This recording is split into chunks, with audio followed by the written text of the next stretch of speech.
అండి. నమస్తే. నేను మీ Radha. Welcome to Radha Allada vlogs. ఇది మినీ వ్లాగ్ అండి. చాలా రోజుల తర్వాత అంటే డిసెంబర్‌తో ఎండ్ అయిపోయింది కదా ఇయరు. జనవరి నుంచి నేను మళ్ళీ అసలు డైలీ పెట్టాలి. ఒక్కరోజు కూడా మిస్ అవ్వకూడదు. డైలీ 2 షార్ట్స్ ఒక బిగ్ వీడియో పెట్టేద్దామా అనుకున్నాను. బట్ మనం ఒకటి తెలిస్తే దేవుడు ఒకటి తెలుస్తారంటారు కదా!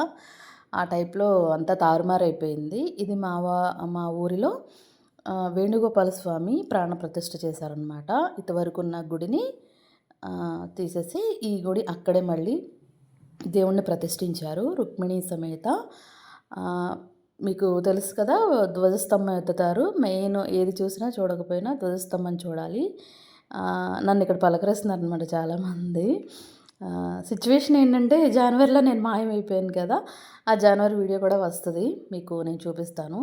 తర్వాత అక్కడ ఇట్లా వేణుగోపాల స్వామి గుడి ఎవరిదైనా ప్రతిష్ఠ చేస్తే కంపల్సరీ పూర్ణాలు, గారెలు వండాలంట ఊర్లో ప్రతి ఇంట్లోనూ.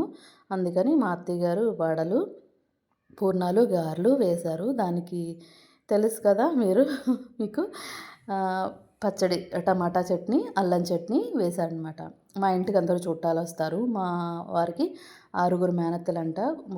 ముగ్గురు ఎక్స్‌పైర్ అయిపోయారనమాట. మా వాళ్ళ పిల్లలు వాళ్ళంతా వస్తారు కాబట్టి అత్తయ్య గారు వేస్తున్నారు.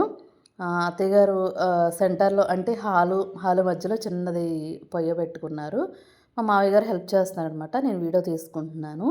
ఎంతమంది వైఫ్ అండ్ హస్బెండ్ హెల్ప్ చేసుకుంటారు. కొంచెం ఏజ్ అయిన తర్వాత అలా కలిసిమెలిసి ఉంటేనే కదా హ్యాపీగా ఉంటారు. దాన్ని బట్టి బాగా ఎంజాయ్ చేశామనమాట ఈ వీడియో తీస్తూ. తర్వాత అత్తయ్య రెడీ అయిపోయారు. మావయ్య కూడా రెడీ అయిపోయారు. ఇద్దరికి కలిపి మేము ఫోటో షూట్ చేస్తున్నాం. మా తోడికోడలు నేను, మా అక్క నేను ఫోటో షూట్ చేస్తున్నాం అనమాట ఇంటి దగ్గరే. మా ఇల్లు చాలా చాలా బాగుంటుందండి. ప్లెజెంట్‌గా ఉంటుంది. పల్లెటూరు మీకు తెలుసు కదా! వెనకాల మనకి ఏ బ్యాక్‌గ్రౌండ్ లేకపోయినా కొబ్బరి చెట్లు, తాడి చెట్లు బ్యాక్‌గ్రౌండ్ సూపర్ ఉంటది. న్యాచురల్ లుక్ వస్తదనమాట. మా మామయ్య గారిని చెయ్యమంటే వేయనంటున్నారు. వేసి ఫోటోస్ తీసాను. Thank you.